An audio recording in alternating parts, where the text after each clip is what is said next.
ಎಲ್ಲರೂ ಹೇಗಿದ್ದೀರಾ? ನಾನು ಕೂಡ ತುಂಬ ಚೆನ್ನಾಗಿದ್ದೀನಿ. ನೀವೆಲ್ಲರೂ ತುಂಬ ಚೆನ್ನಾಗಿದ್ದೀರಾ ಅಂತ ಇವತ್ತಿನ ವಿಡಿಯೋ ಸ್ಟಾರ್ಟ್ ಮಾಡೋಣ. ಇವತ್ತಿನ ನನ್ನ ಈ ದಿನದ ವಿಡಿಯೋಗೆ ನಿಮ್ಮೆಲ್ಲರಿಗೂ ಸುಸ್ವಾಗತ. ಹಾಗೆಯೇ ಯಾರ್ಯಾರು ಈ ವಿಡಿಯೋ ನೋಡ್ತಾ ಇದ್ದೀರೋ ಪ್ಲೀಸ್ ಲೈಕ್ ಮಾಡ್ಕೊಳ್ಳಿ. ನಿಮ್ಮ ಲೈಕಿಂದ ನನಗೆ ಇನ್ನೂ ಹೆಚ್ಚು ವಿಡಿಯೋ ಮಾಡಬೇಕು ಅನಿಸುತ್ತೆ. ಒಳ್ಳೊಳ್ಳೆ ಮೋಟಿವೇಶನ್ ವಿಡಿಯೋಸ್ ಮಾಡಬೇಕು ಅಂತ ಅಂದ್ಕೊಂಡಿದ್ದೀನಿ. ದಯವಿಟ್ಟು ಒಂದು ಲೈಕ್ ಕೊಡಿ. ಹಾಗೆಯೇ ನೀವು ಯಾರ್ಯಾರು ಈ ವಿಡಿಯೋ ನೋಡ್ತಾ ಇದ್ದೀರೋ ಅವ್ರಿಗೆಲ್ಲ ತುಂಬ ತುಂಬ ಥ್ಯಾಂಕ್ಸ್ ಅಂತ ಹೇಳ್ತಾ ಇವತ್ತಿನ ದಿನದ ವ್ಲಾಗ್ ಒಳಗಡೆ ಹೋಗೋಣ ಬನ್ನಿ. ಇವತ್ತು ಬೆಳಗ್ಗೆನೇ 5 ಗಂಟೆ ಆಗಿದೆ. 5 ಗಂಟೆಗೆ ಎದ್ದಿದ್ದೀನಿ. ಆಲ್ರೆಡಿ ಮನೆ ಗುಡಿಸಿ ಒರೆಸಿ ಎಲ್ಲಾಗಿದೆ. ಬಾಗಿಲು ತೊಳಿತಾ ಇದ್ದಾರೆ. ಇನ್ನು ನಾನು ನೈಟೇ ಕಿಚನ್ ಎಲ್ಲ ಕ್ಲೀನ್ ಮಾಡ್ಕೊಂಡಿದ್ನಲ್ಲ, ಆ ಪಾತ್ರೆಯನ್ನೆಲ್ಲ ಜೋಡಿಸ್ಕೊಂಡು, ಅಂದರೆ ಈ ಕಿಚನ್ ಎಲ್ಲ ಕ್ಲೀನ್ ಮಾಡ್ಕೊಂಡಿದ್ದೆ, ಪಾತ್ರೆ ಎಲ್ಲ ತೊಳೆದಿರೋದನ್ನೆಲ್ಲ ಜೋಡಿಸ್ಕೊಳ್ತಾ ಇದ್ದೀನಿ. ಇನ್ನು ಕಾಫಿ ಕೂಡ ಇಟ್ಟೆ. ಇನ್ನು ಬೆಳಗ್ಗೆನೇ ಸ್ವಲ್ಪ ಚಳಿಯಾಗಿರೋ ಕಾರಣಕ್ಕೆ ಪಾಪ ಅಷ್ಟು ದೂರದಿಂದ ಬಂದು ಕೆಲಸ ಮಾಡಿದ್ರೆ ಇನ್ನು ಕಾಫಿ ಎಲ್ಲ ಒಂಚೂರು ಕುಡಿದ್ರೇ ಸಮಾಧಾನ. ಇಲ್ಲಾಂದರೆ ಚಳಿಗಳಲ್ಲಿ ಹಂಗೆ ಪಾಪ ಕೆಲಸ ಮಾಡ್ತಾಯಿದ್ರೆ ಆಗಲ್ಲ ಅಂದ್ಬಿಟ್ಟು ಕಾಫಿ ಕೂಡ ಮಾಡ್ಕೊಳ್ತಾ ಇದ್ದೀನಿ. ಹಾಗೆಯೇ ಈ ಕಡೆ ಕಾಫಿ ಮಾಡ್ತಾ ಪ್ರತಿದಿನ ಈಗ 5 ಗಂಟೆಗೆ ಎದ್ದು ಸ್ನಾನ ಪೂಜೆ ಎಲ್ಲ ಬೇಗ ಮುಗಿಸ್ಕೊಳ್ಳೋದ್ರಿಂದ ಒಂಥರ ಮೈಂಡ್ ತುಂಬ ಪೀಸ್ಫುಲ್ಲಾಗಿರುತ್ತೆ ಮತ್ತು ಬೇಗ ಕೆಲಸ ಆಗುತ್ತೆ. ಇನ್ನೂ ಏನನ ಒಳ್ಳೊಳ್ಳೆ ಕೆಲಸ ಮಾಡಬೇಕು ಅನಿಸುತ್ತೆ ಅಂದರೆ ಮನೆಯಲ್ಲಿ. ಯಾಕಂದರೆ ಲೇಟಾಗಿ ಎದ್ದೇಳ್ತೀನ, ಸರಿ ಇವತ್ತಿನ ಕೆಲಸ ಒಂದು 11 ಗಂಟೆಗೆ ಮುಗೀತು, ಆಮೇಲೆ ಬಿಡು ನೋಡೋಣ ಅಂದ್ಕೊಳ್ತೀನ. ಆ ಥರ ಆಗಲ್ಲ. ಇದೆ ಹೆಂಗಿರುತ್ತೆ ಅಂದರೆ ಬೆಳಗ್ಗೆನೇ ಎಲ್ಲ ಮುಗ್ದೋಗ್ಬಿಡುತ್ತಾ, ಆಮೇಲೆ ಸುಮ್ಮನೆ ಮಲ್ಕೊಳ್ಳೋಕ್ಕೂ ಬೇಜಾರು, ಕೂತ್ಕೊಳ್ಳೋಕ್ಕೂ ಬೇಜಾರು, ಎಷ್ಟೊತ್ತು ಅಂತ ಟಿ ವಿ ನೋಡೋಣ ಅನಿಸ್ಬಿಡುತ್ತೆ. ಅದಕ್ಕೋಸ್ಕರ ಇದಾದಮೇಲೆ ಒಂದೊಂದು ಕೆಲಸ, ಡೈಲಿ ಒಂದೊಂದು ಕೆಲಸ ಇಟ್ಕೊಂಡ್ರೆ ನನಗೆ ಡೀಪ್ ಕ್ಲೀನಿಂಗ್ ಅವಶ್ಯಕತೆನೇ ಇರಲ್ಲ ಅಂತ ಅನ್ನಿಸ್ತು ಇವತ್ತಿನ ದಿನ. ಅದಕ್ಕೆ ನಾನು ಅಂದ್ಕೊಂಡೆ, ಹೌದಲ್ವ ಇವತ್ತಿಂದ ಈ ಥರನೇ ಮಾಡಿಕೊಂಡ್ರೆ ಚೆನ್ನಾಗಿರುತ್ತೆ ಅಂದ್ಬಿಟ್ಟು ಇವತ್ತಿಂದ ನಾನು ಬೆಳಗ್ಗೆನೇ ಒಂದು 9 o'clockಗೆ ಎಲ್ಲ ಕೆಲಸ ಮುಗ್ದೋಗಿರುತ್ತೆ. ಅಡುಗೆ, ನಾಷ್ಟ, ಮನೆ ಪೂಜೆ, ಬಟ್ಟೆ ಒಗೆಯೋದು ಎಲ್ಲ ಮುಗಿಯುತ್ತಾ, ಆಮೇಲೆ ಮಲ್ಕೊಳ್ಳಿಕ್ಕಾಗಲ್ಲ. ಅದಕ್ಕೋಸ್ಕರ ಇವತ್ತಿಂದ ಒಂದೊಂದೇ ಕ್ಲೀನ್ ಮಾಡ್ಕೊಳ್ಳೋಣ ಅಂತ ಅಂದ್ಕೊಂಡು ಕ್ಲೀನ್ ಮಾಡ್ಕೊಳ್ತಾ ಇದ್ದೀನಿ.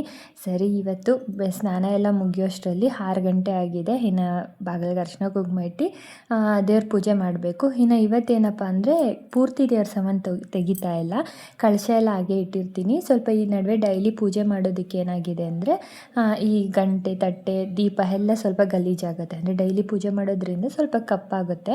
ಅದಕ್ಕೋಸ್ಕರ ನಾನೇನು ಮಾಡ್ತಾಯಿದ್ದೀನಿ, ವಾರದಲ್ಲಿ 2 ಸಲ, ಅಂದರೆ ಒಂದು ಸಲ ಪೂರ್ತಿ ಡೀಪ್ ಕ್ಲೀನಿಂಗ್ ಮಾಡ್ಕೊಳ್ತೀನಿ, ಕಳಶ ಎಲ್ಲ ತೆಗೆದು. ಇನ್ನು ಅದೊಂದು 3-4 ಡೇಸ್ ಆದಮೇಲೆ ಬರೀ ತಟ್ಟೆ, ದೀಪ ಆ ಥರನೇ ಕ್ಲೀನ್ ಮಾಡ್ಕೊಳ್ಳೋಣ ಅಂದ್ಕೊಂಡಿದ್ದೀನಿ. ಯಾಕಂದರೆ ಡೈಲಿ ದೀಪ ಹಚ್ಚೋದ್ರಿಂದ ಹಾಗೇ ಕಪ್ಪಾಗಿದ್ದರೆ ವಾರಕ್ಕೊಂದು ಸಲಿನೇ ಹಚ್ಚೋಣ ಅಂದರೆ ಅಷ್ಟು ಚೆನ್ನಾಗಿರಲ್ಲ, ನನಗೆ ಅಷ್ಟು ಸಮಾಧಾನ ಅನಿಸಲ್ಲ. ಅದಕ್ಕೋಸ್ಕರ ನಾನು ಫಸ್ಟೆಲ್ಲ ಎದ್ದು ಬೇಗ ಕೆಲಸ ಮುಗಿಸ್ಕೊಳ್ತಾ ಇದ್ದೆ. ಮಧ್ಯದಲ್ಲಿ ಸ್ವಲ್ಪ ಆಗ್ತಾ ಇರಲಿಲ್ಲ, ಯಾಕಂದರೆ ಚಳಿ ಇರೋ ಕಾರಣಕ್ಕೆ ಗೊತ್ತಲ್ಲ, ಈ ಚಳಿ ಆದರೆ ಅಂತೂ ಎದ್ದೊಳಕ್ಕಾಗಲ್ಲ. ಹಾಗೆಯೇ ನಮ್ಮ ಹೆಲ್ತ್ ಕೂಡ ಬೇಗ ಹಾಳಾಗುತ್ತೆ ತುಂಬ ಕೋಲ್ಡ್ ಆದರೆ ಅಂದ್ಬಿಟ್ಟು ನಾನು ಸ್ವಲ್ಪ ಅವಾಯ್ಡ್ ಮಾಡಿದ್ದೆ. ಈಗಂತೂ ಸ್ವಲ್ಪ ಸೆಕೆ ಎದ್ದು ಆಗ್ತಾ ಇದೆ, ನಿದ್ದೆನೂ ಕಮ್ಮಿ ಈಗ ಮಾಡೋದು. ಅದಕ್ಕೋಸ್ಕರನೇ, ಅಂದರೆ ಚಳಿ ಇರೋ ಟೈಮಿಂದನೂ ಪೂಜೆ ಎಲ್ಲ ಮಾಡ್ಕೊಳ್ತಾ ಇದ್ದೆ, ಅಷ್ಟೊಂದಿಲ್ಲ, ಅಂದರೆ ಬೇಗ ಎದ್ದೊಳ್ತಾ ಇರಲಿಲ್ಲ, ಸ್ವಲ್ಪ ನಿಧಾನಕ್ಕೆ ಮಾಡ್ಕೊಳ್ತಾ ಇದ್ದೆ. ಈಗಂತೂ ಸ್ವಲ್ಪ ಬೇಗನೆ ಎದ್ದು ಎಲ್ಲ ಮುಗಿಸ್ಕೊಳ್ಳೋಣ ಅಂತ ಅಂದ್ಕೊಂಡು ಬೇಗ ಮುಗಿಸ್ಕೊಳ್ತಾ ಇದ್ದೀನಿ. ಈ ಥರ ಮಾಡೋದ್ರಿಂದ ತುಂಬ ಜನಕ್ಕೆ ಏನಾಗುತ್ತೆ ಅಂದರೆ ತುಂಬ ಮೈಂಡ್ ಫ್ರೀ ಆಗಿರುತ್ತೆ ಅಂತ ಆಗಲೇ ಹೇಳಿದೆ.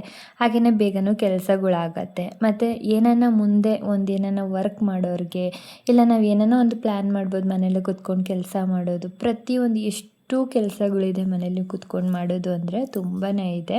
ಅದಕ್ಕೋಸ್ಕರನೇ ನಾನು ಕೆಲವರಿಗೆ ಏನನ್ನ ಅಂದರೆ ಬೆಳಗ್ಗೆ ಎದ್ದು ಟೈಮ್ ಸಾಲಲ್ಲ ಏನು ಮಾಡೋದು ಅನ್ನೋರಿಗೆ ಈ ಥರ ಯೂಸ್ ಮಾಡ್ಕೊಳ್ಳಿ. ಬೇಗ ಎದ್ದು ಪೂಜೆ ಕೆಲಸ ಎಲ್ಲ ಮುಗಿಸ್ಕೊಳ್ಳೋದು. ಹಾಗೆಯೇ ನಾನೇನು ಮಾಡ್ತೀನಿ ಅಂದರೆ ತಿಂಡಿ ಟೈಮ್ಗೆ ಅಡುಗೆ ಕೂಡ ಮಾಡ್ಕೊಳ್ತೀನಿ. ಅಡುಗೆ ಅಂದರೆ ಕೆಲವ್ರು ಏನು ಅಂದ್ಕೊಳ್ತಾರೆ, ಬಿಸಿಯಾಗೆ ತಿನ್ನೋದು ನಮ್ಮ ಮನೆಯಲ್ಲಿ ಹಂಗೆ ಹಿಂಗೆ ಅಂತ ಅಂದ್ಕೊಳ್ತಾರೆ. ಪರವಾಗಿಲ್ಲ, ಬಿಸಿಯಾಗೇ ಕೊಡಿ. ಯಾವ ಥರ ಅಂದರೆ ಮೊದಲು ಸಾಂಬಾರೆಲ್ಲ ಮಾಡಿಟ್ಕೊಂಬಿಡ್ತೀನಿ ಬೆಳಗ್ಗೆನೇ. ನೀವು ಕೂಡ ಯೂಸ್ ಆದರೆ, ಅಂದರೆ ಕೆಲವ್ರಿಗೆ ಇಷ್ಟ ಆದರೆ ಮಾಡ್ಕೊಳ್ಳಿ. ಈ ಥರ ಮಾಡ್ಕೊಳ್ಳೋದ್ರಿಂದ ಇನ್ನೇನು ಒಂದು ಅರ್ಧ ಗಂಟೆಯಲ್ಲಿ ಅನ್ನ ಮಾಡ್ಕೊಳ್ಬೋದು, ಇಲ್ಲ ಮುದ್ದೆ ಮಾಡ್ಕೊಳ್ಬೋದು. ಅದಕ್ಕೋಸ್ಕರ ಹೇಳಿದ್ದು. ಸಾಂಬಾರು ಬಿಸಿಗೆ ಇಟ್ಕೊಂಡು ರೈಸ್ ಮಾಡಿಕೊಂಡ್ರೆ ಆಯಿತು. ನಾನು ಅದೇ ಥರನೇ ಈಗ ಬೇಗನೆ ಸಾಂಬಾರಾಗಲಿ ಏನೇನೋ ಒಂದು ಮಾಡಿ ಇಟ್ಕೊಂಡ್ಬಿಟ್ರೆ, ಈಗ ಅಕಸ್ಮಾತ್ ಎಮರ್ಜೆನ್ಸಿಗೆ ಎಲ್ಲನೋ ಹೋಗಬೇಕು ಬರಬೇಕು, ಒಂದು ದೇವಸ್ಥಾನಕ್ಕಾಗಲಿ ಎಲ್ಲನೂ ಹೋಗಬೇಕು ಅಂದರೆ ಆಮೇಲೆ ಯೋಚನೆ ಮಾಡೋಂಗಿಲ್ಲ, ಅಯ್ಯೋ ಬಂದು ಅಡುಗೆ ಮಾಡಬೇಕಲ್ಲ ಅಂತ. ಅದಕ್ಕೋಸ್ಕರ ಹೇಳಿದ್ದು. ಇಷ್ಟ ಆದರೆ, ಈ ಕೆಲವೊಬ್ಬರಿಗೆ ಇಷ್ಟ ಆಗಲ್ಲ ಇದು, ಯಾಕಂದರೆ ತಕ್ಷಣ ಆವಾಗವಾಗ ಮಾಡ್ಕೊಂಡು ಮಾಡ್ಕೊಂಡು ತಿನ್ನೋರು ಇರ್ತಾರೆ, ಅದಕ್ಕೋಸ್ಕರ. ಇನ್ನು ಕೆಲವರಿಗೆ ಗೊತ್ತಾಗಲ್ಲ, ಅಯ್ಯೋ ಈಗಲೇ ಮಾಡಿದ್ರೆ ಚೆನ್ನಾಗಿರುತ್ತಾ ಅಂತ ಯೋಚನೆ ಮಾಡೋರಿಗೆ ಈ ಥರ ಮಾಡ್ಕೊಳ್ಳಿ, ಏನೂ ಇಲ್ಲ. ಅವತ್ತಿನ ದಿನಕ್ಕೆ ಎಷ್ಟು ಬೇಕೋ ಅಷ್ಟು ಸಾಂಬಾರು ಕೂಡ ಮಾಡ್ಕೊಂಡು ಇಟ್ಕೊಂಬಿಟ್ರೆ ಬೇಗ ಕೆಲಸ ಮುಗ್ದೋಗ್ಬಿಡುತ್ತೆ. ನೀವು ಆರಾಮಾಗಿ ಟೈಮ್ ಸ್ಪೆಂಡ್ ಮಾಡ್ಬೋದು. ಮಧ್ಯಾಹ್ನದ ಹೊತ್ತು 1 ಅವರ್ ಫ್ರೀಯಾಗಿರೋರು ರೆಸ್ಟ್ ಮಾಡಿ, ಆವಾಗ ಈ ನಿಮ್ಮ ಮೈಂಡ್ ಆಗಲಿ ನಿಮ್ಮ ಬಾಡಿ ಆಗಲಿ ತುಂಬ ಪೀಸ್ಫುಲ್ ಆಗಿರುತ್ತೆ. ನಿಮಗೆ ಯಾವುದೇ ಥರ ಟೆನ್ಷನ್ ಆಗಲ್ಲ. ಹಾಗೆಯೇ ಒಳ್ಳೊಳ್ಳೆ ಮಾತಾಡಿ. ತುಂಬ ಜನ ಏನು ಮಾಡ್ತಾ ಇರ್ತೀವಿ ಅಂದರೆ ನೆಗೆಟಿವ್ ಆಗಿ ಮಾತಾಡ್ತೀವಿ, ಹಂಗಾಗೋದ್ರೆ ಹಿಂಗಾಗೋದ್ರೆ ಅಂತ. ಯಾಕಂದರೆ ನಾನು ತುಂಬ ಸಲ ಅದೇ ಥರ ಯೋಚನೆ ಮಾಡ್ತಾ ಇದ್ದೆ, ಏನಪ್ಪ ಏನೇನೋ ಒಂಚೂರು ಮನೆಯಲ್ಲಿ ಸ್ವಲ್ಪ ಪ್ರಾಬ್ಲಮ್ ಆಯಿತು ಅಂದರೆ ಅದನ್ನೇ ಮೈಂಡಲ್ಲಿ ಹಾಕ್ಕೊಳ್ತಾ ಇದ್ದೆ, ಅಯ್ಯೋ ಹಿಂಗಾಯ್ತಲ್ಲ ನಾಳೆ ಹಿಂಗೆ ಆಗೋದ್ರೆ ಅನ್ನೋ ಥರ. ಬಟ್ ನಾನು ಕೆಲವೊಂದು ವಿಡಿಯೋಸು, ಕೆಲವೊಂದು ಬುಕ್ಸು, ಕೆಲವೊಬ್ಬರ ಹತ್ರ ತಿಳ್ಕೊಂಡು ನಾನು ಹೇಳ್ತಾ ಇರೋದು, ತುಂಬ ಕೆಟ್ಟದಾಗಿ ಯೋಚನೆ ಮಾಡಿದಷ್ಟು ನಮಗೆ ನೆಗೆಟಿವ್ ಎನರ್ಜಿ ಬೇಗ ಬರ್ತಾನೆ ಇರುತ್ತೆ, ಹಂಗೆ ಆಗ್ತಾ ಇರುತ್ತೆ, ನಿಧಾನಕ್ಕೆ ಆಗ್ತಾ ಇರುತ್ತೆ ಅಂತ. ಅದಕ್ಕೋಸ್ಕರ ನೀವು ಆದಷ್ಟು ಒಳ್ಳೊಳ್ಳೆ ಮಾತಾಡಿ, ಒಳ್ಳೊಳ್ಳೆ ಯೋಚನೆ ಮಾಡಿ, ಆಗುತ್ತೆ ಮುಂದೆ ಒಳ್ಳೇದಾಗುತ್ತೆ, ನಾವು ಚೆನ್ನಾಗಿರ್ತೀವಿ ಅಂತ ಯೋಚನೆ ಮಾಡಿ. ಇರ್ತೀವಾ ಬೇಡ, ಇರ್ತೀವಿ ಅಂತಲೇ ಯೋಚನೆ ಮಾಡಿ. ಯಾಕಂದರೆ ಆ ಥರ ಯೋಚನೆ ಮಾಡೋದ್ರಿಂದ ದೇವ್ರು ನಮ್ಮ ಜೊತೆ ಯಾವಾಗಲೂ ಇರ್ತಾರೆ. ಮತ್ತು ನಾವು ಏನೇ ಅಂದ್ಕೊಂಡ್ರು ನಿಧಾನಕ್ಕಾದ್ರೂ ಖಂಡಿತವಾಗ್ಲೂ ಅದು ನಡೆಯುತ್ತೆ. ಇದು ನನ್ನ ಒಂದು ಪರ್ಸ್ನಲ್ ಆಗಿರೋವಂಥ ಒಪಿನಿಯನ್ನು. ಇದ್ರ ಬಗ್ಗೆ ಮುಂದೆ ಕೆಲವೊಂದು ವಿಷಯ ತಿಳ್ಕೊಳ್ತಾ ಇದ್ದೀನಿ, ಅದ್ರ ಬಗ್ಗೆ ನಿಮ್ಗೆ ಆದಷ್ಟು ಬೇಗ ತಿಳಿಸ್ತೀನಿ ಯಾವ ಥರ ಏನು ಅಂದ್ಬಿಟ್ಟು. ಸರಿ, ಇದೆಲ್ಲ ಮುಗಿಸ್ಕೊಂಡು ಪೂಜೆ ಎಲ್ಲ ಆಯಿತು. ಈಗ ಟೈಮ್ ಬಂದುಬಿಟ್ಟು 7 ಗಂಟೆ ಆಗಿದೆ. ಇನ್ನು ತಿಂಡಿ ಮಾಡಬೇಕು. ಇನ್ನು ತಿಂಡಿ ಬಂದುಬಿಟ್ಟು ಮಶ್ರೂಮ್ ಬಿರಿಯಾನಿ ಮಾಡೋಣ ಅಂತ ಅಂದ್ಕೊಂಡಿದ್ದೀನಿ. ತುಂಬ ದಿನವೇ ಆಗೋಯ್ತು ಮಶ್ರೂಮ್ ಬಿರಿಯಾನಿ ಮಾಡಿ. ಲಾಸ್ಟ್ ಟೈಮ್ ತುಂಬ ದಿನ ಅನ್ನೋದಕ್ಕಿಂತ ತುಂಬ ಟೇಸ್ಟಿಯಾಗಿ ಮಾಡಿ, ಲಾಸ್ಟ್ ಟೈಮು ಪತ್ರಿಕೆ ಕೊಡೋಕ್ಕೆಲ್ಲ ಬಂದಿದ್ರಲ್ಲ, ಆ ಟೈಮಲ್ಲಿ ಮಶ್ರೂಮ್ ಬಿರಿಯಾನಿ ಮಾಡಿ ತುಂಬ ಕೆಟ್ಟೋಗ್ಬಿಟ್ಟಿತ್ತು. ಪಾಪ ಅವ್ರು ಯಾವ ಥರ ತಿಂದ್ರೋ ಏನೋ ಗೊತ್ತಿಲ್ಲ, ನನ್ನ ವಿಡಿಯೋ ನೋಡಿದವ್ರಿಗಂತೂ ಗೊತ್ತಾಗುತ್ತೆ. ಅದಕ್ಕೋಸ್ಕರ ಏನು ಮಿಸ್ಟೇಕ್ ಮಾಡಿದೆ ಅಂದ್ಬಿಟ್ಟು ಅರ್ಥ ಆಗಿರಲಿಲ್ಲ. ಈ ಸಲ ನನ್ನ ಸ್ಟೈಲಲ್ಲೇ ಮಾಡೋಣ ಅಂದರೆ ಕೆಲವೊಂದು ನಾನು ಲಾಸ್ಟ್ ಟೈಮ್ ಏನು ಮಾಡಿಬಿಟ್ಟಿದ್ದೆ ಅಂದರೆ ಕೆಲವೊಂದು ವೀಡಿಯೋಸ್ ನೋಡಿಬಿಟ್ಟು ಮಾಡಿಬಿಟ್ಟಿದ್ದೆ ಡಿಫ್ರೆಂಟಾಗಿರಲಿ ಅಂತ. ಬಟ್ ಈ ಸಲ ನನ್ನ ಸ್ಟೈಲಲ್ಲೇ ಮಾಡೋಣ ಅಂದ್ಬಿಟ್ಟು ಮಶ್ರೂಮ್ ಬಿರಿಯಾನಿನೆಲ್ಲ ಮಾಡೋಣ ಅಂತ ರೆಡಿ ಮಾಡಿಕೊಂಡೆ. ಇನ್ನು ಮಶ್ರೂಮ್ನೆಲ್ಲ ತೊಳೆದ್ಬಿಟ್ಟು ವಾಶ್ ಮಾಡಿ ಇಟ್ಕೊಂಡಿದ್ದೀನಿ. ಹಾಗೆಯೇ ಈ ಕಡೆ ಬೂತ್ ಕುಂಬಳಕಾಯಿ ತೊಗೊಂಡು ಬಂದಿದ್ದೆ. ಹಿಂದಿನ ದಿನ ವಿಡಿಯೋ ನೋಡಿದರೆ ಗೊತ್ತಿರುತ್ತೆ. ಅದರಲ್ಲಿ ಜ್ಯೂಸ್ ಮಾಡಿಕೊಡು ಅಂತ ನನ್ನ ಹಸ್ಬೆಂಡ್ ಹೇಳ್ತಾಯಿದ್ರು. ಇದರಿಂದ ತುಂಬ ಬೆನಿಫಿಟ್ ಇದೆ ಅಂತ ಕೇಳಿದ್ದೀನಿ, ಬಟ್ ಕ್ಲಿಯರಾಗಿ ನಾನು ಅಷ್ಟು ಕ್ಲಿಯರಾಗಿ ಕೇಳಿಲ್ಲ. ಏನೋ ಕೊಲೆಸ್ಟ್ರಾಲ್ ಕಮ್ಮಿ ಆಗುತ್ತೆ ಮತ್ತು ತುಂಬ ಒಳ್ಳೆಯದು ಬೆಳಗ್ಗೆ ಹೊತ್ತು ಕುಡಿದ್ರೆ ಅಂತ ಎಲ್ಲ ಅಂತಾಯಿದ್ರು.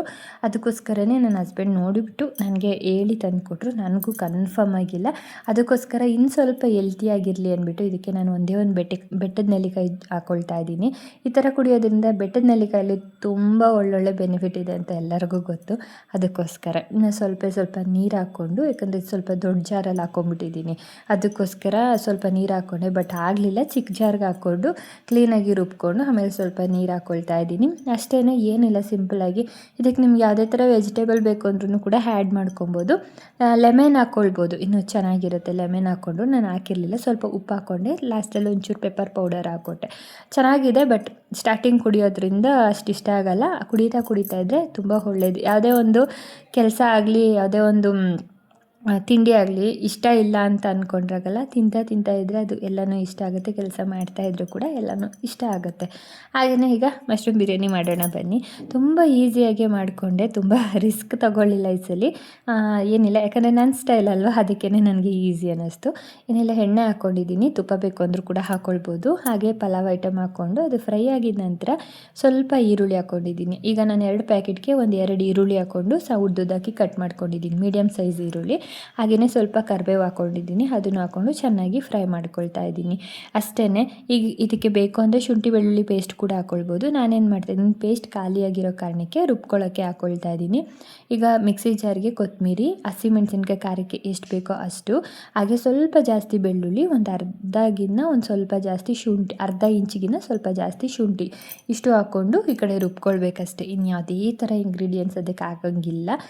ಇನ್ನು ಟೊಮೊಟೊ ರುಬ್ಕೊಳ್ಬೋದಾ ಅಂದರೆ ಟೊಮೊಟೊ ರುಬ್ಕೊಳ್ಳೋದಕ್ಕಿಂತ ಒಗ್ಗರಣೆಗೆ ಹಾಕಿ ತುಂಬ ಚೆನ್ನಾಗಿರುತ್ತೆ. ಹಾಗೆಯೇ ಈಗ ಮಶ್ರೂಮ್ನೆಲ್ಲ ಈರುಳ್ಳಿ ಫ್ರೈ ಆದಮೇಲೆ ಅದನ್ನು ಹಾಕ್ಕೊಂಡು ಕ್ಲೀನಾಗಿ ಮಿಕ್ಸ್ ಮಾಡ್ಕೊಳ್ತಾ ಇದ್ದೀನಿ. 1 ನಿಮಿಷಗಳ ಕಾಲ ಇದನ್ನು ಚೆನ್ನಾಗಿ ಫ್ರೈ ಮಾಡಿಕೊಂಡ್ರೆ ಆಯಿತು. ಅದಾದಮೇಲೆ ರುಬ್ಬಿರುವ ಮಸಾಲೆ ಕೂಡ ಹಾಕ್ಕೊಂಡ್ರೆ ಮುಗೀತು. ಎಷ್ಟು ಘಮ ಘಮ ಅಂತ ಇತ್ತು ಅಂದರೆ ಸ್ವಲ್ಪ ತರ್ತರಿಯಾಗಿ ರುಬ್ಕೊಂಡೆ ನಾನು. ನಿಮಗೆ ಫುಲ್ಲು ಪೇಸ್ಟ್ ಕೂಡ ಮಾಡಿ ಹಾಕ್ಕೊಳ್ಬೋದು. ಈ ಥರ ಮಾಡ್ಕೊಳ್ಳೋದ್ರಿಂದ ಟೇಸ್ಟ್ ಚೆನ್ನಾಗಿರುತ್ತೆ. ನನಗಿಷ್ಟ ಈ ಥರ ತರ್ತರಿಯಾಗಿ ಮಸಾಲೆ ಹಾಕ್ಕೊಳ್ಳೋದ್ರಿಂದ ಯಾವುದೇ ರೈಸ್ ಬಾತು ತುಂಬ ಚೆನ್ನಾಗಿರುತ್ತೆ ಅಂತ. ಹಾಗೆಯೇ ಒಂದು ಟೊಮೆಟೊನ ಕಟ್ ಮಾಡಿಕೊಂಡು ಹಾಕ್ಕೊಂಡಿದ್ದೀನಿ. ಮಸಾಲೆ ಹಾಕಿದ ತಕ್ಷಣವೇ ಹಾಕ್ಕೊಂಡೆ, ಯಾಕಂದರೆ ಬೇಗ ಟೊಮೆಟೊ ಸಾಫ್ಟ್ ಆಗಲಿ ಅಂತ. ಸ್ವಲ್ಪ ರುಚಿಗೆ ತಕ್ಕಷ್ಟು ಉಪ್ಪು, ಮಶ್ರೂಮ್ಗೆ ಎಷ್ಟಾಗುತ್ತೋ ಅಷ್ಟು ಉಪ್ಪು ಹಾಕ್ಕೊಂಡಿದ್ದೀನಿ. ರೈಸ್ಗೆ ಆಮೇಲೆ ಹಾಕ್ಕೊಳ್ಳೋಣ. ಹಾಗೆ ಒಂದು 3/4 ಕಪ್ಪಷ್ಟು ಮೊಸರು ಕೂಡ ಹಾಕ್ಕೊಂಡಿದ್ದೀನಿ. ಒಂದೇ 1 ಟೀ ಸ್ಪೂನಷ್ಟು ಬಿರಿಯಾನಿ ಮಸಾಲ ಪೌಡರ್ ಹಾಕ್ಕೊಂಡಿದ್ದೀನಿ. ಇದ್ದರೆ ಹಾಕ್ಕೊಳ್ಳಿ, ಇಲ್ಲಾಂದರೆ ಸ್ಕಿಪ್ ಮಾಡಿ, ಏನೂ ಪರವಾಗಿಲ್ಲ. ನಾನು ಹಾಕ್ಕೊಂಡಿರೋದೇ ಸ್ವಲ್ಪ ಅದಕ್ಕೋಸ್ಕರನೇ ಹೇಳಿದ್ದು. ಈಗ ಎಲ್ಲ ಚೆನ್ನಾಗಿ ಕುದೀತಾ ಇದೆ, ಮಸಾಲೆ ಸ್ಮೆಲ್ ಬರ್ತಾ ಇದೆ ಅನ್ನೋ ಟೈಮಲ್ಲಿ ಅಕ್ಕಿ ಹಾಕ್ಕೊಂಡು ನೀರು ಎಷ್ಟು ಬೇಕೋ ಅಷ್ಟು ಹಾಕ್ಕೊಂಡು ರುಚಿಗೆ ತಕ್ಕಷ್ಟು ಉಪ್ಪು ಹಾಕ್ಕೊಂಡು ಒಂದು ಲಿಡ್ ಕ್ಲೋಸ್ ಮಾಡಿ 1 ಅಥವಾ 2 ವಿಷಲ್ ಕೂಗಿಸ್ಕೊಂಡ್ರೆ ಆಯಿತು. ನೀವು ಘಮ ಘಮ ಅಂತ ಆಗಿರೋ ಬೆಳಗ್ಗೆನೇ ಮಶ್ರೂಮ್ ಬಿರಿಯಾನಿ ತಿನ್ನೋದ್ರಲ್ಲಿ ಒಳ್ಳೆ ಮಜಾ ಇರುತ್ತೆ. ಇದಕ್ಕೆ ಸೈಡ್ಗೆ ಮೊಸರು ಬಜ್ಜಿ ಮಾಡೋಣ ಅಂದ್ಕೊಂಡೆ. ನಮ್ಮ ಮನೇಲಿ ಏನು ಪ್ರಾಬ್ಲಮ್ ಗೊತ್ತಾ, ಮೊಸರು ಬಜ್ಜಿ ಇದೆಲ್ಲ ಆದರೆ ತಿನ್ನೋದಕ್ಕೆ ಹೋಗಲ್ಲ, ಅದಕ್ಕೋಸ್ಕರ ನಾನು ಮಾಡೋಕ್ಕೆ ಹೋಗಲ್ಲ. ನನಗಿಷ್ಟ, ಬಟ್ ನಾನು ಒಬ್ಬಳಿಗೆ ಮಾಡ್ಕೊಳಕ್ಕೆ ಬೇಜಾರು ಅಷ್ಟೇ. ಹಾಗೆಯೇ ಇನ್ನು ಬೂದ್ ಕುಂಬಳಕಾಯಿ ಇತ್ತಲ್ಲ, ಅದನ್ನು ಹಾಗೆ ಇಟ್ಬಿಟ್ರೆ ಅಂದರೆ ಚೆನ್ನಾಗಿರಲ್ಲ ಅಂದ್ಬಿಟ್ಟು ನಾನೇನು ಮಾಡ್ತಾಯಿದ್ದೀನಿ, ಸಣ್ಣ ಕ್ಯೂಬ್ಸ್ ಆಗಿ ಕಟ್ ಮಾಡಿಬಿಟ್ಟು ಒಂದು ಬಾಕ್ಸಲ್ಲಿ ಹಾಕಿಡ್ತಾ ಇದ್ದೀನಿ. ಈ ಥರ ಇಡೋದ್ರಿಂದ ಅಂದರೆ ಹೊರಗಡೆ ಇಟ್ಟರೆ ಹಾಳಾಗುತ್ತೆ, ಇನ್ನು ಫ್ರಿಡ್ಜಲ್ಲಿ ಉಂಡೆನೂ ಇಡೋಕ್ಕಾಗಲ್ಲ. ಈ ಥರ ಕಟ್ ಮಾಡಿ ಇಡೋದ್ರಿಂದ ಬೆಳಗ್ಗೆ ಬೇಗ ಎದ್ದಿರ್ತೀವಿ ಅಥವಾ ಲೇಟ್ ಆದ್ರೂ ನಮ್ಗೆ ಆರಾಮಾಗಿ ಕ್ಯೂಬ್ಸ್ಗಳ್ನ ತೆಗೆದು ಕ್ಲೀನಾಗಿ ಜ್ಯೂಸ್ ಮಾಡ್ಕೊಬೋದು. ಇಲ್ಲ ಅಂದರೆ ಬೆಳಗ್ಗೆನೇ ಒಂದೇ ಸಮ ಡೈಲಿ ಕಟ್ ಮಾಡಿಕೊಂಡು ಅದಕ್ಕೆ ಒಂದು 5ರಿಂದ 10 ನಿಮಿಷ ಟೈಮ್ ಆಗೋಗ್ಬಿಡುತ್ತೆ. ಈಗ ನನಗೆ ಇನ್ನೂ ಬೇಜಾನ್ ಟೈಮ್ ಇತ್ತು, ಅದಕ್ಕೋಸ್ಕರ ಇನ್ನು ತಿಂಡಿ ಎಲ್ಲ ಆ ಕಡೆ ಕೂಗೋ ಅಷ್ಟರಲ್ಲಿ ಈ ಕಡೆ ಈ ಕಾಯಿನೆಲ್ಲ ಕಟ್ ಮಾಡಿ ಎತ್ತಿಡ್ತಾಯಿದ್ದೆ. ಇದರಲ್ಲಂತೂ ಏನದು ಹಲ್ವಾ ಮಾಡ್ತಾರೆ, ನನಗೆ ಸಿಕ್ಕಾಪಟ್ಟೆ ಇಷ್ಟ. ಕಾಶಿ ಹಲ್ವಾ ಅಂತ ಮಾಡ್ತಾರೆ, ತುಂಬ ತರಕಾರಿಯಲ್ಲಿ ಮಾಡ್ತಾರೆ ಹಲ್ವಾಗಳು. ಬಟ್ ಈ ಒಂದು ಬೂದ್ ಕುಂಬಳಕಾಯಲ್ಲಿ ಮಾಡೋದಂತೂ ಸಿಕ್ಕಾಪಟ್ಟೆ ಚೆನ್ನಾಗಿರುತ್ತೆ. ಈಗ ಅದನ್ನೆಲ್ಲ ಕಟ್ ಮಾಡಿ ಫ್ರಿಡ್ಜಲ್ಲಿ ಇಟ್ಟಿದ್ದೀನಿ. ಈ ಕಡೆ ಮಶ್ರೂಮ್ ಬಿರಿಯಾನಿ ಅಂತ ಸಿಕ್ಕಾಪಟ್ಟೆ ಸ್ಮೆಲ್ ಬರ್ತಾಯಿದೆ. ಏನಂದರೆ ಮೊಬೈಲಲ್ಲಿ ಒಂದು ಆಪ್ಷನ್ ಇರಬೇಕಾಗಿತ್ತು, ಚೆನ್ನಾಗಿರೋದಲ್ವ. ಸ್ಮೆಲ್ ಯಾವ ಥರ ಬರ್ತಾಯಿದೆ, ಟೇಸ್ಟ್ ಹೆಂಗಿರುತ್ತೆ ಅಂತ ಸ್ಮೆಲ್ಲಲ್ಲೇ ಗೊತ್ತಾಗೋ ಥರ ಇದ್ದಿದ್ದು ತುಂಬ ಚೆನ್ನಾಗಿರೋದು. ರುಚಿಯಾದ ಬೆಳಗ್ಗೆನೇ ಮಶ್ರೂಮ್ ಬಿರಿಯಾನಿ ರೆಡಿ ಆಗೋಯಿತು.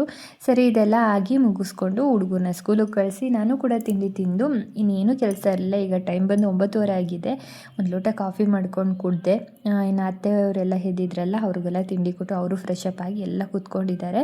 ಇನ್ನು ನಾನು ಫ್ರಿಡ್ಜು ಕ್ಲೀನ್ ಮಾಡೋಣ ಅಂತ ಹೋದೆ, ಅಂದರೆ ಲೈಟಾಗಿ ಸುಮ್ಮನೆ ಮೇಲೆ ಕ್ಲೀನ್ ಮಾಡೋಣ ಅಂತ ಹೋದೆ. ಅದ್ಯಾವ ಥರ ಆಯಿತು ಅಂದರೆ ಒಂದೊಂದೇ ಬಾಕ್ಸ್ ಚೆಕ್ ಮಾಡಿ ಫುಲ್ಲು ಡೀಪ್ ಕ್ಲೀನಿಂಗ್ ಮಾಡಿದ್ದೀನಿ. ಫ್ರಿಡ್ಜೆಲ್ಲ ಜರುಗಿಸಿ ಪ್ರತಿಯೊಂದು ಬಾಕ್ಸ್ನೂ ವಾಶ್ ಮಾಡಿ, ಇನ್ನು ಅದ್ರ ಮೇಲೆ ಗ್ಲಾಸ್ ಎಲ್ಲ ಇರುತ್ತಲ್ಲ ಅದನ್ನೆಲ್ಲ ವಾಶ್ ಮಾಡಿದೆ. ಪೂರ್ತಿಯಾಗಿ ತೋರಿಸೋದಕ್ಕೆ ತುಂಬ ಲೆಂತ್ ಆಗುತ್ತೆ ಅಂತ ನಾನು ಇಷ್ಟೇ ಕ್ಲೀನ್ ಮಾಡಿದ್ದೇನು ತೋರಿಸಿಲ್ಲ. ಪ್ರತಿ ಸಲ ಕ್ಲೀನ್ ಮಾಡೋದು ತೋರಿಸ್ತಾ ಇದ್ರೆ ನಿಮಗೆ ಬೇರೆ ಕೆಲಸ ಇಲ್ವಾ ಅಂತ ಕೆಲವ್ರು ಕೇಳಿಬಿಡ್ತೀರಾ ಅಂದ್ಬಿಟ್ಟು ನಾನು ಫುಲ್ಲು ಕ್ಲೀನ್ ಮಾಡಿ ಈ ಥರ ಜೋಡಿಸ್ಕೊಂಡಿದ್ದೀನಿ. ಜಾಸ್ತಿ ನಾನು ಐಟಮ್ ಇಡಲ್ಲ, ಕೊತ್ತಂಬರಿ, ಟೊಮೆಟೊ, ಪುದೀನ, ಕೆಲವೊಂದು ತರಕಾರಿ ಇಡ್ತೀನಿ ಅಷ್ಟೇ. ಇನ್ನು ಹಾಲು, ಮೊಸರು ಇಷ್ಟಕ್ಕಿಡೋದಕ್ಕೇನೆ. ಇನ್ನು ಮತ್ತು ರಾಗಿ ಹಿಟ್ಟು, ಗೋಧಿ ಹಿಟ್ಟೆಲ್ಲ ಇಡ್ತೀನಿ. ಇದು ಹೊರಗಡೆ ಇಟ್ಟರೆ ಅಷ್ಟು ಚೆನ್ನಾಗಿರಲ್ಲ ಅಂದ್ಬಿಟ್ಟು ರಾಗಿ ಹಿಟ್ಟು, ಗೋಧಿ ಹಿಟ್ಟು, ರವೆ ಈ ಥರ ಐಟಮ್ನ ನಾನು ಫ್ರಿಡ್ಜಲ್ಲಿ ಇಟ್ಕೊಳ್ತೀನಿ. ಇನ್ನು ನನಗೆ ಫೇವ್ರೇಟ್ ಆಗಿರೋ ಆ್ಯಕ್ಟರ್ ಅಂದರೆ ಪುನೀತ್ ರಾಜ್ಕುಮಾರ್ದು. ಇವ್ರ ಫೋಟೋನ ಇಟ್ಕೊಳ್ಬೇಕು ಅಂತ ಇಷ್ಟ ಫಸ್ಟಿಂದನೂ, ಬಟ್ ಅದೇನೋ ಗೊತ್ತಿಲ್ಲ, ಹೋಗಿ ತರೋದಕ್ಕೆ ಅಷ್ಟ ಆಗ್ತಾಯಿಲ್ಲ. ನನಗೇನು ಗೊತ್ತಾ, ಇನ್ನೊಂದು ಖುಷಿಯಾದ ವಿಚಾರ ಅಂದರೆ ನಾನು ಎಲ್ಲೇ ಅಂದರೆ ನನಗೆ ಯಾರೇ ಏನೇ ಈ ಥರ ಪುನೀತ್ ರಾಜ್ಕುಮಾರ್ ಫೋಟೋ ಕೊಟ್ಟರು ಗಿಫ್ಟಾಗೇ ಕೊಡ್ತಾರೆ, ಗಿಫ್ಟಾಗೇ ಸಿಗುತ್ತೆ. ಯಾವ ಥರ ಅಂದರೆ ಇದು ನಾನು ಮೊನ್ನೆ ಮದುವೆಗೆ ಹೋಗಿದ್ನಲ್ಲ, ಆ ಹುಡುಗನಿಗೆ ಬಂದು ಪುನೀತ್ ರಾಜ್ಕುಮಾರ್ ಇಷ್ಟ. ಈ ಫೋಟೋನ ಫ್ರಂಟಲ್ಲಿ ಇಟ್ಟಿದ್ರು, ಅಂದರೆ ಚೌಟ್ರಿಗೆ ಹೋಗೋ ಫ್ರಂಟಲ್ಲಿ ಇಟ್ಟಿದ್ರು. ಆವಾಗ ನಾನು ಫಸ್ಟೇ ಕೇಳಿದ್ದೆ, ಇದು ನೀನು ಯೂಸ್ ಮಾಡ್ತೀಯ ಅಂದಿದ್ದಕ್ಕೆ, ಬೇಕು ಅಂದರೆ ತೊಗೊಳ್ಳಿ, ನನ್ನ ಹತ್ರ ಇನ್ನೊಂದಿದೆ ಅಂತ ಅಂದಿದ್ದ ತಕ್ಷಣ ನಾನೇನು ಮಾಡಿದೆ, ಮದುವೆ ಮುಗಿಸ್ಕೊಂಡಿದ್ದ ತಕ್ಷಣವೇ ತೊಗೊಂಡು ಬಂದ್ವಿ.